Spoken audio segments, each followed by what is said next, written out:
Hey everybody, it's your boy John, and I've got a low quality review from my car to talk about Cyberfrog, Rekt Planet, book number 2 by Ethan Van Sciver, with Kyle Ritters on colors and Eric Weathers on the letters. So this is nostalgia. Cyberfrog is nostalgia. These reviews like this are nostalgia. That's how we do things around here. And I'm sure you miss these kind of reviews. So I figure it's 100 degrees out here, but I've got my windows closed. I'm just going to go through this review in order to please you, because I know you miss these car reviews with somebody coughing with some bad audio. So here it is, Rekt Planet Volume 2. Guys, you might remember, I made a very critical review of Cyberfrog Blood Honey.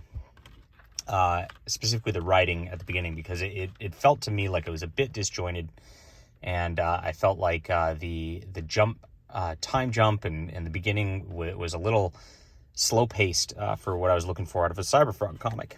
And I don't want to, I don't know what to say too much about this Rekt Planet number 2, and I don't want to sound too egotistical here, but I feel like Ethan Van Sciver wrote this for me personally. So, I am a little bit of a narcissist maybe, but I really do. And I'm going to explain why. So here it is. Beautiful artwork. He does a great job with the honeycombs and all that through here.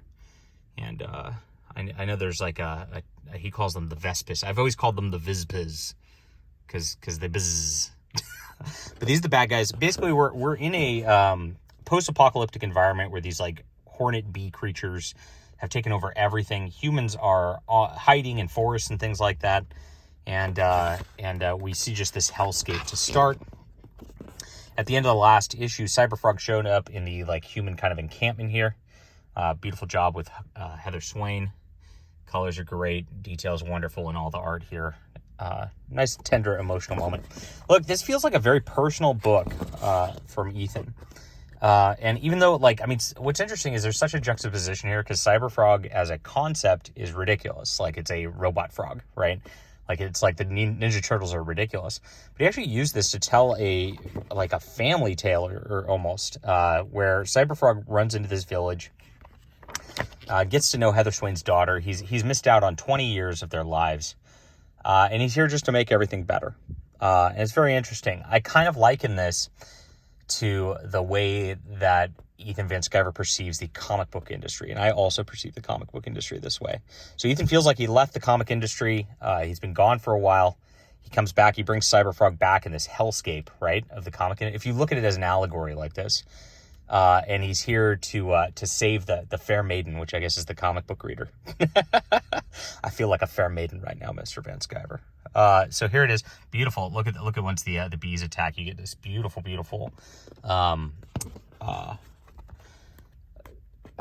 action sequence here, which is awesome. See, and if you notice, like, it's just like 3-4 pages. It's like he listened to me directly when I made my review.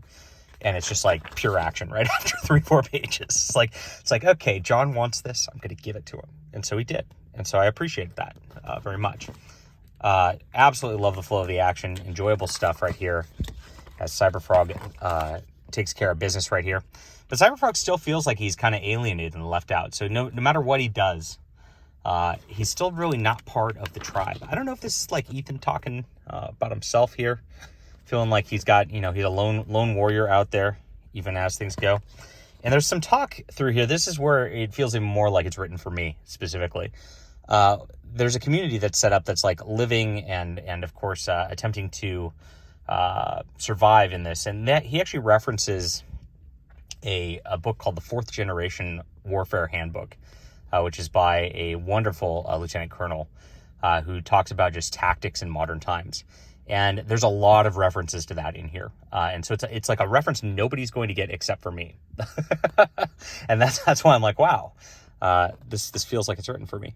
So that reference was nice. And of course, these humans live by this, but they live it in a cold kind of way that, like, they really don't have hope. And that's what Cyberfrog is hoping to bring here, is hope. And he gets some of his old enemies here, Scorpio. And they come back. And it adds to the flavor of all this stuff. as they build on this. Cyberfrog builds a relationship with Heather Swain's daughter in a fatherly kind of way. It's very wholesome, very nice. I really like that. I really appreciate the attempt at good fatherhood. That's a theme that does not exist in comic books today, which makes me happy. So look at this. And then you get into the bees, and the bees are discovering the whereabouts. The Vespas. Sorry. And you get a nice tender moment here between the characters. Eventually, Heather Swain's daughter does head out into the wilderness. She's trying to find her real father. And the bees, the killer bees, have captured her at some point, and Cyberfrog goes after her to try to save her. Now, these killer bees, Vespas. Yes, I'm going to do that this entire video. So, sorry. Beautiful art. Wow. They actually, I noticed their dialogue as they talk to Cyberfrog and fight. The world doesn't need you anymore. It's ours now. Do you understand? I think he gets it. You know, the way that they talk, you little twit, is the way that SJWs talk on Twitter. So again, I feel like it's a reference to they're just a hive mind in the comic book industry who don't allow any dissent. They're idiotic in the way they speak, and yet they're vicious as a pack because they'll destroy you. And so it feels like they are an allegory again for the mainstream comic book industry. Oof, it's getting hot in here, guys. I don't know how much longer I'm going to be able to do this. And they kick Cyberfrog's butt at first, so it looks like he's about to almost die here. Heather Swain has another just beautiful tender moment with him in the forest as she tends to him, which I've actually read this early on. And then Salamandroid shows up at the very end, and it's like, bro, let's team up. And that's where it's to be continued for the next issue. So as a middle issue goes, this was really good. And it actually set the stage for something, to conclude in the next volume. I don't know if he's actually going to conclude in the next volume. The way that these are selling, I don't know why he would. But it looks like they're concluding at least this portion of the storyline in the next volume. And this felt like a good spot. And honestly, if you didn't read Blood Honey, I feel like you can kind of start here. There's a little bit at the end of Blood Honey like that you feel like you need, just like because the world gets to this point. But like all the character moments happen in this. So I feel like I was listened to as a reviewer and as a customer. And I like that. That makes me happy. It's very stark difference from what you see in the comic industry. You criticize like say a Star Trek issue that Heather Antos is editing, and like the continuity is all screwed up, right? And then she throws a fit and says you're harassing her, right? But Ethan actually instead, he didn't say anything about my review. I did my review. He said thank you, and I feel like he improved upon everything I asked him to improve upon, and did exactly what I asked him to for the second deal, and that's crazy. I could be wrong. I mean, I'm a narcissist. It's not about me, maybe, but it might be. And I liked it. So the art's beautiful. The storyline progresses nicely. I like Cyberfrog. I like Heather Swain. I like her daughter.